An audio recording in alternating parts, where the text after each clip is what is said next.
الحمدللہ رب العالمین والعاقبۃ للمتقین الصلاۃ والسلام علی رسول النبی الکریم اما بعد فاعوذ باللہ من الشیطان الرجیم بسم اللہ الرحمن الرحیم والعصر ان الانسان لفی خسر الا الذین آمنوا وعملوا الصالحات وتواصوا بالحق وتواصوا بالصبر صدق اللہ العظیم۔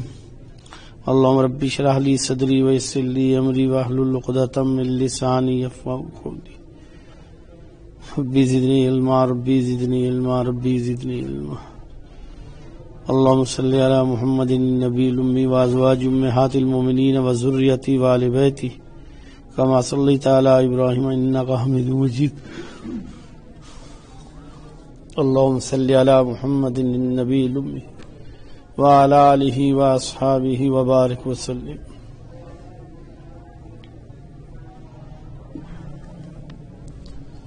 اللہ دنیا میں جیسے وبائیں پھیلتی ہیں، بیماریاں پھیلتی ہیں تو وہ اپنی لپٹ میں لیتی چلتی ہیں، کیا بڑا کیا چھوٹا، کیا مرد کیا عورت، کیا غریب کیا امیر، اس بیماری کی نظر ہوتا چلتا ہے۔ شروع کی جو واقعات کتابوں میں لکھے ہیں، طاعون ہوتا تھا تو وہ بڑی عجیب سی بیماری تھی، اس سے بہت نقصان ہوئے کہ بڑی تعداد میں لوگ ہر زمانے میں طاعون سے فوت ہو گئے، حتیٰ کہ سید عمر فاروق رضی اللہ تعالیٰ عنہ کے دور میں حضرت عبید اللہ جرح رحمۃ اللہ رضی اللہ تعالیٰ عنہ اور ان کے ساتھ مسلمانوں کا بہت بڑی تعداد صحابہ کی طاعون کی وجہ سے وفات پا گئے۔ تو ہر دور میں دنیا کے مختلف ملکوں میں یہ رہا۔ پھر ہیضے کی وبا بہت دفعہ پھیلی، پاکستان میں بھی پھیلی، جب پاکستان ہندوستان اکٹھا تھا تب بھی، پاکستان بننے کے بعد بھی یہ حال ہوتا تھا۔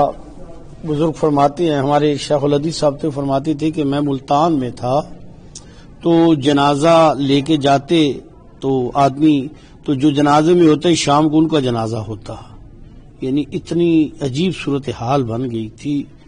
تو اس طرح اتنی تعداد میں لوگ ہیضے کا شکار ہو گئے، اور اس طرح لاہور میں بھی اور دوسری تمام پاکستان کے اس میں پھیل گیا تھا۔ اسی طرح ہی سائنس کی یہ جو توت کی وجہ سے خصوصاً اسلام آباد اور کچھ جگہوں میں ہو جاتا ہے، جس سے بڑی ڈیتھ بھی ہوئی اور بڑی پرابلمز بھی بنی کہ سانس لینا دشوار ہو جاتا ہے، اور کتنے لوگ ایسے ہیں جن کے مکان کاروبار یہاں تھے، وہ چھوڑ کے ان کو ایسی جگہوں پہ جانے کی پڑ گیا کہ جہاں یہ بیماری نہیں ہوتی۔ تو ایسا علاقائی بھی ہوتا ہے اور بین الاقوامی بھی ہوتا ہے، بیماریاں ہوتی ہیں اور وہ اپنی لپٹ میں لیتی ہیں۔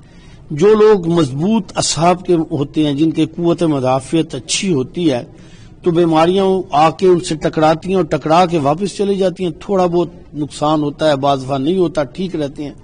لیکن جو کمزور ہوتے ہیں، مزاجن کمزور ہوتے ہیں اور ان کے اعصاب کمزور ہوتے ہیں، قوت مدافعت کمزور ہوتی ہے، تو انہیں بیماریاں آ کے پکڑ لیتی ہیں، اور ایک کے بعد دوسری، دوسرے کے بعد تیسری۔ ابھی کورونا میں بھی اسی طرح کی 3 صورتحال ہوتی ہیں۔ بعض ایسے لوگ ہیں کہ کورونا آ کے گزر گیا، ان کو پتہ بھی نہ چلا، تھوڑی سی ہمیں ہوئی، ایک دن بخار ہوا اور ذرا سی طبیعت کچھ ہے کہ ہفتہ 7-8 دن مشکل گزاری، اور بعض ایسے ہیں کہ 15 دن تک بھی ٹھیک نہیں ہوتے۔ اور میں نے تو ایسے بھی دیکھے ہیں کہ نیگیٹو آنے کے بعد بھی 2 مہینے تک بیچارے سیٹ نہیں ہو پاتے۔ تو ایسی صورتیں بھی ہیں۔ تو جس طرح جسمانی طور پہ میڈیکلی وبائیں آتی ہیں اور وہ شکار کر جاتی ہیں آدمیوں کو، اسی طرح نوست، بے برکتی، گناہوں کی آلودگی، ماحول کی آلودگی، فحاشی، بے حیائی، زنا، جھوٹ، حرام، ان چیزوں کا بھی اثر فضا میں پھیلتا ہے، اور فضا میں پھیلتا ہے اور اتنا زیادہ پھیلتا ہے کہ ایک آدمی جنگل میں چلا جائے تو بھی نحوست نہیں جاتی اس سے، اس تک چلی جاتی ہے۔ ایک روایت میں نا کہ بے نمازی کی نحوست 78 کو 69 گاؤں تک جاتی ہے. یعنی جب آدمی بے نمازی ہوتا ہے تو اس سے ایک بے برکتی، ایک نوست ہوتی ہے، جیسے خوشبو ہوتی ہے ایک بدبو ہوتی ہے اور وہ پھیلتی ہے، کھول دو اس کو پھیلتی ہے اور وہ جو ہے نا دلوں میں کدورت پیدا کرتی ہے. آپ کو اس کی ایک مثال بتاتا ہوں. وہ یہ کہ ایک جانور مر جائے کوئی، عموماً ہم نے سفر کیے ہیں، لمبے لمبے سفر کیے ہیں، ہم نے دیکھا ہے کہ جنگلوں میں مر جاتے ہیں جانور، بعض دفعہ کتے مر جاتے ہیں، محلوں میں بھی ایسا ہوتا ہے. تو اس کی بدبو جو ہے نا میلوں میل تک جاتی ہے. بعض دفعہ ایسا ہوا ہے کہ بس میں گاڑی میں گزر رہے تو دور میل تک بھی پتہ نہیں کہاں ہے وہ جانور، بدبو اتنی زیادہ ہوتی ہے کہ پتہ چلتا ہے کہ آ جائے گی، سانس لینا دشوار ہو جاتا ہے، اتنی زیادہ بدبو ہو جاتی ہے بعض جگہ. تو جیسے یہ بدبو ہوتی ہے میت کی، موت کی، گندگی کی، تعفن ہو جاتا ہے، اسی طرح بیماریاں جیسے پھیل جاتی ہیں. کتنی ایسی چیزیں ہیں جو پانی کے ذریعے بیماریاں پھیلتی ہیں، کچھ ایسی ہوا کے ذریعے پھیلتی ہیں، کچھ کھانے پینے کی چیزوں کے ذریعے پھیلتی ہیں، بعض دفعہ جانوروں کے ذریعے بھی پھیلتی ہیں، تعاون چوہوں کے ذریعے ہوا، اس طرح مرغیوں کا بھی بلڈ فلو جو ہے اور دوسری چیزوں کے ذریعے پھیلتی ہیں. اسی طرح گناہوں کی نحوست، گندے ماحول کی نحوست، جیسے ایک روایت میں آتا ہے نبی صلی اللہ علیہ وسلم نے فرمایا کہ جب کوئی آدمی جھوٹ بولتا ہے نا، اب جھوٹ ایک کام ہے، ایک فعل ہے، ایک گناہ ہے، تو فرشتے اس سے 1 میل دور چلے جاتے ہیں اس کی بدبو کی وجہ سے، جھوٹ کی بدبو کی وجہ سے. اور ہمارے ہاں جھوٹ تو فن بن گیا ہے، جو جتنا جھوٹ زیادہ بولنے والا ہے اتنا بڑا آدمی فنکار ہے، جو لوگوں کو دھوکہ دے دیتا ہے، جھوٹ بول لیتا ہے، ادھر کی ادھر کر لیتا ہے اور سنا دیتا ہے. تو یہ تو ہمارے ہاں ایک رواج بن گیا، بلکہ اچھے اچھے دیندار بھی جو ہیں جھوٹ سے نہیں بچ پاتے. حدیث مبارکہ میں ہے، ایک صحابی رضی اللہ تعالیٰ نے فرمایا یا رسول اللہ، مومن زنا کر سکتا ہے؟ آپ نے فرمایا ہاں کر سکتا ہے. فرمایا یا رسول اللہ، مومن چوری کر سکتا ہے؟ آپ نے فرمایا ہاں کر سکتا ہے. اس نے کہا یا رسول اللہ، مومن جھوٹ بول سکتا ہے؟ آپ نے فرمایا نہیں بول سکتا. اب آپ یہ اندازہ لگائیں کہ جس کو ہم اتنا ہلکا سمجھتے ہیں اور ہمارے معاشرے کا یہ ناسور ہماری زندگیوں کا حصہ بن گیا ہے. ماں بیٹے سے، بیٹی سے، بیٹا ماں سے، باپ سے، بہن سے، بھائی سے، دوست سے جھوٹ ہی بول کے گزارا کر رہے ہیں. بات دل میں کچھ ہوتی ہے، سنائی کچھ جاتی ہے، بتائی کچھ جاتی ہے، کی کچھ جاتی ہے، اور جھوٹ پہ چل رہا ہے کام. اور ہمارے ہاں کاروبار میں تو جھوٹ اتنا زیادہ ہو گیا ہے، اتنا زیادہ ہو گیا ہے کہ سچ کا اعتبار ہی ختم ہو گیا جھوٹ کی وجہ سے. اب اس کی جھوٹ کی وجہ سے نحوست، بے برکتی، سب سے پہلے برکت چلی جاتی ہے اس کی، اور پھر اس کی نحوست ہوتی ہے. اس کی جیسے ایک جگہ خوشبو پڑی ہے تو خوشبو آتی ہے، خوشبودار چیز ہے، اور ایک جگہ پخانہ یا بری چیز پڑی ہے تو اس کی بدبو ہوتی ہے. ہر گناہ، ہر وہ گناہ جو اللہ کی نافرمانی، میرے نبی کی سنت کے خلاف ہے، اس کی ایک بدبو ہوتی ہے، اس کی ایک نحوست ہوتی ہے، اس کی ایک خرابی ہوتی ہے، اور وہ محسوس نہیں ہوتی کانوں سے، آنکھوں سے، ناک سے، لیکن وہ قلوب پہ جاتی ہے. اللہ اگر زندہ قلوب دے دے تو بعض جگہوں پہ جہاں برائی ہوتی ہے تو آدمی کو وہاں گھبراہٹ ہوتی ہے، بے چینی ہوتی ہے. اسی طرح ہی اللہ پاک دلوں میں نور پیدا کر دے تو آدمی برے کام سے اس سے نفرت ہو جاتی ہے، اس سے خوف آتا ہے، ہو جائے تو ڈر جاتا ہے. اللہ پاک یہ تب ہوتا ہے جب دل زندہ ہو، دلوں میں حرارت ہو، دلوں میں زندگیاں ہوں.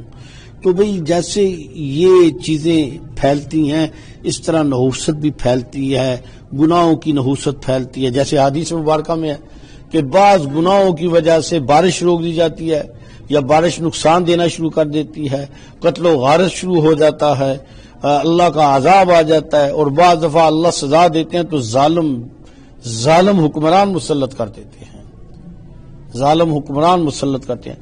تو نبی صلی اللہ علیہ وآلہ وبارک وسلم نے امت کے لیے دعا فرمائی تھی جس کی وجہ سے شکلیں مسخ نہیں ہوتی، ورنہ بنی اسرائیل میں تو شکلیں مسخ ہو جاتی تھی. رات کو گناہ کرتا، صبح اس کے دروازے پہ لکھا ہوتا ہے اس نے یہ گناہ کیا ہے، تو اللہ کا عذاب آ جایا کرتا تھا. اور مفسرین نے لکھا ہے کہ سیدنا موسیٰ علیہ السلام کا جب انکار کیا تو 9 عذاب آئے تھے فرعون کی قوم پہ، عجیب عجیب قسم کے عذاب تھے.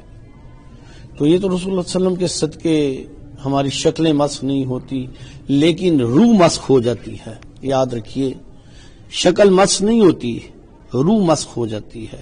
روح کی کیفیت بدل جاتی ہے. پہلے درجے میں اس کی کیفیت جیسے انسان بیمار ہو جاتا ہے، ضعیف ہو جاتا ہے، چلنے پھرنے والا بستر پہ چلا جاتا ہے، پھر اگلا آتا ہے سٹیپ کہ اس کا پیشاب پخانا بستر پہ نکلتا ہے، اٹھ سکتا بھی نہیں، پھر کھانا پینا بھی بند ہو جاتا ہے. تو اسی درجے میں روح بھی بیمار ہوتی چلتی ہے. آدمی کی خواہشات نیک ختم ہو جاتی ہیں اور آدمی کے اندر حس روح کی ختم ہو جاتی ہے، انوارات ختم ہو جاتے ہیں اور روح ضعیف ہو جاتی ہے. اور اگر گناہ ایسے ہیں، بعض ایسے گناہ ہوتے ہیں جو شدید گناہ ہوتے ہیں، بڑے بڑے گناہ ہوتے ہیں، ان کی وجہ سے روح کی شکل مسخ ہو جاتی ہے.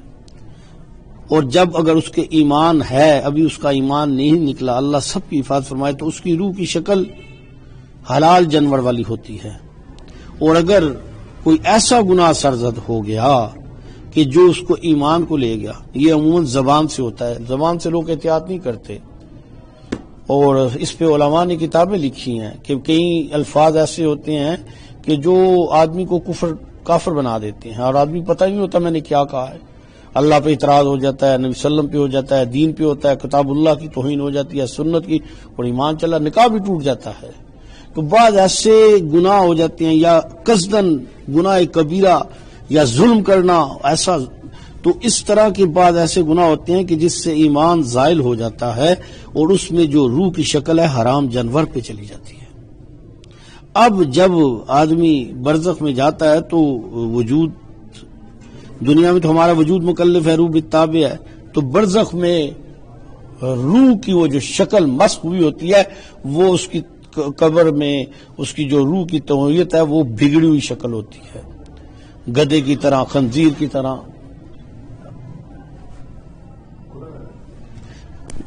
چھپکلی کی طرح، کتے کی طرح، یعنی مختلف چیزوں کی طرح شکل، بگڑی ہوئی شکل ہوتی ہے. اور جب میدان محشر میں آدمی اٹھایا جائے گا تو ہی یہ صورتحال ہوگی کہ انسانوں کی شکلیں بگڑی ہوئی ہوں گی.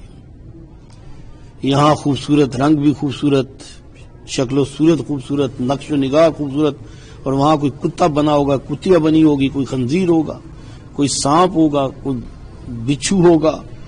جیسے جیسے گناہ ہیں ویسے ویسے اس طرح جو لوگ زبان دراز اور زبان کے بہت گندے غلیظ ہوتے ہیں، عموماً وہ کتوں کی طرح ہو جاتی ہے ان کی روح، اور جو زانی ہوتے ہیں وہ خنزیر کی طرح ہو جاتے ہیں، جو نقصان پہنچانے والے ہیں وہ سانپ اور بچھوؤں کی طرح ہو جاتے ہیں، اور جو ظالم ہوتے ہیں وہ بھیڑیوں کی طرح، ریچھوں کی طرح ہو جاتے ہیں. تو یہ ہر گناہ کا اثر جو ہے نا اس کی روح پہ پڑتا ہے، اندر پہ پڑتا ہے. اور جو میں نے پہلے عرض کیا ہے کہ جیسے وبا پھیلتی ہے نا، تو ایسے گناہوں کے اثرات بھی پھیلتے ہیں، گناہوں کے اثرات پھیلتے ہیں. یہ جب وہ عوامی تحریک چلی تھی تو بڑوں قتل و غارت علماء کے ہوئے تھے، تو حضرت رحمۃ اللہ علیہ فرماتے تھے کہ ماحول میں اتنی آلودگی ہو گئی ہے کہ مجھے لطائف کرنے پڑتے ہیں. حضرت فرمایا کرتے تھے کہ اتنی آلودگی ہو گئی ہے کہ مجھے لطائف کرنے پڑتے ہیں کہ ماحول میں اتنا اثر ہوتا ہے. آپ بعض دفعہ کسی گندی جگہ سے گزر کے چلے جائیں تو آپ اندازہ لگائیں کہ ایک دم اندر باطنی طور پہ آدمی کو محسوس ہوتا ہے کہ نقصان ہو گیا ہے. اسی طرح جو گندے لوگوں کی صحبت ہے، خصوصاً بدکار مرد عورت جو ہوتے ہیں، ان سے ملنے سے، بات کرنے سے، ان کے پاس بیٹھنے سے بھی آدمی کی حالت خراب ہو جاتی ہے. دیکھیں نا، رسول اللہ صلی اللہ علیہ وسلم کی شان ہے کہ آپ کو دیکھا ایمان کے ساتھ تو صحابی بن گیا اور ایمان کا اعلیٰ درجہ مل گیا. یہ نیکی کی برکت ہے، یہ صحبت کی برکت ہے. صحابہ سے ملنے والے تابعی سے ملنے تبع تابعی. تو اسی طرح جو لوگ گندے غلیظ ہوتے ہیں وہ ان کا اثر ہوتا ہے. ایک حدیث آتی ہے اور اس پہ بڑا غور کیجئے گا، جو میں نے یہ حدیث سنانے لگا ہوں، اور اس پہ مجھے اللہ صاحب کو عمل کی توفیق عطا فرمائے. نبی صلی اللہ علیہ وسلم نے فرمایا کہ جو اللہ کے رسول اور یوم قیامت پر ایمان رکھتا ہے، جو اللہ کے نبی اور یوم قیامت پر ایمان رکھتا ہے، اس کے لیے جائز نہیں ہے کہ مقام ملامت پہ کھڑا ہو. اب علماء نے اس کی تشریح یہ کیا کہ مقام ملامت سے مراد ہر وہ جگہ ہوتی ہے جو گناہ کے لیے مشہور ہوتی ہے. یعنی آدمی خود نہیں گناہ کر رہا نا بشک تو، لیکن وہ جگہ ایسی ہے بدنام ہے کہ وہاں گندے لوگ جاتے ہیں، وہاں غلط گناہ ہوتے ہیں، اور یہ اپنی پاک بازی اپنے پاس رکھے وہاں جائے گا تو یہ بھی اس اثرات میں اور اس بدنامی میں دیکھا جائے. کیوں کہ ایک آدمی وہاں گیا ہے اور دوسرا آدمی وہ نیک ہے لیکن اس جگہ گیا ایسی بدنام جگہ ہے تو وہاں وہ گیا ہوا ہے تو کوئی ادھر وہاں اس کو دیکھے گا کہے گا یہ بھی یہ گناہ کرنے یہاں آیا ہے. تو اسی اعتبار سے کوشش کرنی چاہیے کہ ایسے فنکشنز، ایسے رواج جو صریحاً شریعت کے خلاف ہیں ان سے بچنا چاہیے، وگرنہ وہاں جانے سے آدمی ان لوگوں میں شامل ہوتا ہے، بے شک ان کے ساتھ آدمی نہیں گناہ کر رہا. جیسے علماء نے لکھا ہے کہ یہ جلوس جو ہوتے ہیں اہل تشیع کے تو اس میں شامل ہونا تو گناہ تو ہے ہی ہے، دیکھنے والے کو بھی اتنا ہی گناہ ہے کہ وہ شامل ہے دیکھنے والوں میں. اسی طرح ہر وہ جگہ جہاں گناہ کے اعتبار سے شہرت ہے، مقامات ہیں، شک بڑی اچھی جگہ ہے، خوشگوار ماحول ہے، بڑی سیر افزا ہے، لیکن گناہ کے اعتبار سے یا ایسی ہے کہ کچھ ایسی غلط جگہ ہوتی ہیں جو بدنام ہوتی ہیں تو وہاں جانا جائز نہیں ہوتا. تو اب عقلی طرف آتے ہیں. جو میں نے عرض کیا تھا کہ ان گناہوں کے اس ماحول کے اثرات کس پہ پڑتے ہیں؟ ہمارے دل پہ پڑتے ہیں، ہماری روح پہ پڑتے ہیں، اور اللہ کا یہ ذکر، اللہ کا یہ نام اور نیک ماحول جو ہے نا اس گناہ کی آلودگی کو صاف کرتا ہے. اس میں یہ برکت ہے، اس کے اندر یہ قوت ہے. جیسے ایک آدمی ہے باہر شدید گرمی ہے اور اندر آتا ہے تو اندر اے سی لگا ہوا ہے تو اس کو باہر کی گرمی کا اثر ختم ہو جاتا ہے.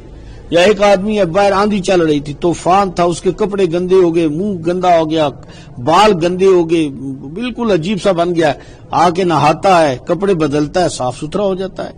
تو ان جتنی یہ آلودگیاں ہیں، یہ جتنی ہیں، ان سے آدمی جب آئے تو آ کے رات کو جب اپنا ذکر کرتا ہے تو یہ سارے دن کی آلودگیاں دھل جاتی ہیں اور آدمی بس سو جاتا ہے تو پاک صاف. اور جب سحری میں ذکر کرتا ہے تو اس کے وجود کے اندر پہلے ہی صفائی ہوتی ہے تو اس کے اندر نورانیت پیدا ہو جاتی ہے. کتنے ایسے اہل اللہ اور ایسے علماء جن کی کتابوں میں یہ ملتا ہے کہ واز کرتے تھے، لوگوں کے پاس جایا کرتے تھے تو واپس آ کے بیٹھ کے ذکر کرتے تھے. فرماتے تھے جب لوگوں کے پاس جاتے ہیں تو ایک نوست ہوتی ہے لوگوں کی، تو پھر ہم آ کے اپنی پاکیزگی کو کرتے ہیں کہ باطن کے اندر نورانیت پیدا ہو جائے. تو یہ اللہ کا ذکر روح کی غذا بھی ہے، روح کی دوا بھی ہے، اور یہ الحمدللہ اس کی برکات بھی ہیں کہ آدمی کو جو نحوست ہوتی ہے وہ زائل ہو جاتی ہے اور آدمی کے اندر دل میں نورانیت پیدا ہوتی ہے، باطن میں نورانیت پیدا ہوتی ہے. یہ جو فلمیں ہوتی ہیں، یہ جو بلو پرنٹ ہوتے ہیں، یہ جو ڈرامے ہوتے ہیں، یہ غیر محرموں کا دیکھنا ہوتا ہے، مرد عورت، عورت مرد کو آنکھوں سے، یہ گانے سننا، غیبت سننا، یہ تو ساری چیزیں بظاہر کچھ نہیں نظر آتی لیکن یہ اندر جا کے سب کچھ بیڑا غرق کر دیتی ہیں، غلط ملت کر دیتی ہیں، سب کچھ آدمی کی محنت کو ضائع کر دیتی ہیں، سارا اس کا نقصان کر دیتی ہیں. دیکھیں گناہوں میں قسمیں ہیں، کچھ گناہ ہی ہے، چاہے چھوٹا ہے چاہے بڑا ہے، گناہ ہے. اللہ چھوٹے پہ بھی پکڑ لے تو جان چھڑانی مشکل ہو جائے گی. علماء نے لکھا ہے کہ یہ چھوٹے بڑے گناہ اس اعتبار سے لکھے گئے کہ آدمی ذرا بڑے بڑے گناہوں سے اجتناب کرے اور چھوٹوں سے بھی بچنے کی کوشش کرے، اور جو چھوٹوں سے بچے گا اللہ اسے بڑوں سے بچا دیتا ہے، اور جو بڑوں سے بچتا ہے اللہ چھوٹوں سے بھی بچا دیتا ہے. تو اس طرح کہ یہ گناہ ہی ہے، اللہ کی نافرمانی ہے، اس میں چھوٹا بڑا نہیں ہوتا. لیکن علماء نے لکھا تو گناہ جو چھوٹے گناہ لکھے علماء نے، یہ وضو کرنے سے، نماز پڑھنے سے، مسجد کی طرف جانے سے، نیک کام کرنے سے، صدقہ دینے سے، روزے رکھنے سے، حج عمرے سے، کافی چیزوں سے معاف ہو جاتے ہیں. کچھ گناہ ایسے ہیں کہ جب تک ان گناہوں کو علیحدہ توبہ نہ کی جائے وہ گناہ معاف نہیں ہوتے. اور کچھ گناہ ایسے ہیں کہ جس میں لوگوں کا مال کھایا گیا، مال دبایا گیا، کسی کے ساتھ فراڈ کیا گیا، کسی کا حصہ کھایا گیا، کسی کو دھوکہ دیا گیا، یہ توبہ سے نہیں معاف ہوں گے، یہ معاف نہیں ہوتے توبہ سے. یہ غلط فہمی ہے لوگوں کو. لوگ کہتے ہیں جی یہ آج اگر اس نے حساب نہیں کیا نا تو میدان محشر میں اپنے ساری زندگی کی نیکیاں دے کے بھی جان نہیں چھوٹے گی، اور کیا ہوگا، لوگوں کے برائیاں اٹھانی پڑ جائیں گی، جیسے حدیث ہے۔ تو اس اعتبار سے ہماری جہاں ہم دوسری چیزوں سے بچتے ہیں تو اس چیز کو بھی دیکھیں کہ یہ چیز ہمارے دیکھنا، آپ کوئی کام کرتے ہیں تو اس کام کی مثلا پیاز کاٹتی ہیں عورتیں، تو پیاز کاٹتی ہیں تو پیاز کی وہ جو سمیل ہوتی ہے وہ ناک میں کتنی شدید لگتی ہے، لیکن جب آپ کاٹ لیتے ہیں تو ہاتھوں میں کتنی زیادہ ہوتی ہے، چھری میں بھی ہوتی ہے، پورے کمرے میں پھیل جاتی ہے۔ اسی طرح ہر نیک عمل اپنی خوشبو پھیلاتا ہے، یہ ایک مثال دی، اور ہر برا عمل اپنی ایک اثرات مرتب کرتا ہے جو اندر باطن پہ، نیکی اندر باطن کے اندر لذت پیدا کرتی ہے، اللہ کا تعلق پیدا کرتی ہے، مزید گناہوں سے بچنے کی توفیق ملتی ہے اور نیکی کرنے کی توفیق ملتی ہے، اور گناہوں سے نیکیوں کا رستہ رکتا ہے اور گناہ کی طرف آدمی چلتا ہے۔ جیسے کہا گیا ہے کہ ایک جھوٹ بولنا ہے تو آدمی کو 100 جھوٹ بولنے پڑتے ہیں۔ اس اعتبار سے اللہ ہم سب کی حفاظت فرمائے کہ ہم گناہوں سے بچنے والے بن جائیں۔ دیکھیں نا دعا ہے نا، اللہم انی اعوذ بک من شر نفسی ومن شر کل دابۃ۔ دوسری ہے اللہم انی اعوذ بک من شر سمعی ومن شر بصری ومن شر لسانی ومن شر قلبی ومن شر منی۔ اللہ میرے کانوں کے گناہ، میری آنکھوں کے گناہ، میری زبان کے گناہ، میرے دل کے گناہ اور میری شرمگاہ کے گناہوں سے مجھے بچا اللہ، اور تو ہی بچانے والا ہے اللہ۔ اللہ ہم سب کی حفاظت فرمائے۔ چلیں جی۔